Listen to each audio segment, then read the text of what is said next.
എല്ലാവർക്കും ജെറിക്സ് മീഡിയയിലേക്ക് സ്വാഗതം. സാമൂഹ്യ സുരക്ഷാ ക്ഷേമനിധി പെൻഷൻ ഗുണഭോക്താക്കൾക്ക് നവംബറിൽ 3600 രൂപ വീതം ക്ഷേമ പെൻഷൻ ലഭിക്കും.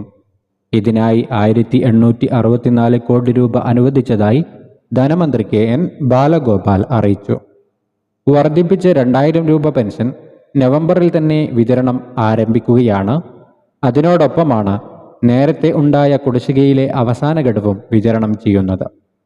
വർദ്ധിപ്പിച്ച പെൻഷൻ വിതരണത്തിന് 1042 കോടി രൂപയും ഒരു ഗഡു കുടിശ്ശിക വിതരണത്തിന് 824 കോടി രൂപയുമാണ് അനുവദിച്ചത്.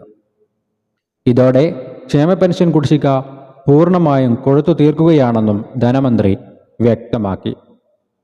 പ്രഖ്യാപിച്ച ആനുകൂല്യങ്ങളെല്ലാം സമയബന്ധിതമായി നൽകുന്നതിന് സർക്കാർ പ്രതിജ്ഞാബദ്ധമാണ്.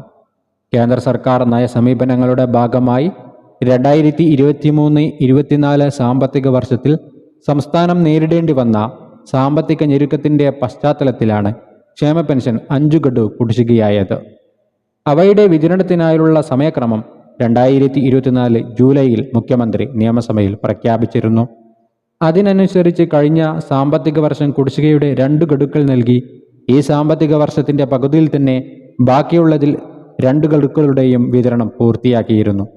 ഇതിൻ്റെ തുടർച്ചയായാണ് അവസാന ഗഡു കുടിശ്ശികയും നൽകുന്നത്. 2024 ഏപ്രിൽ മുതൽ അതത് മാസം തന്നെ പെൻഷൻ ഗുണഭോക്താക്കളുടെ കൈകളിൽ എത്തിച്ചേരുന്നുമുണ്ട്.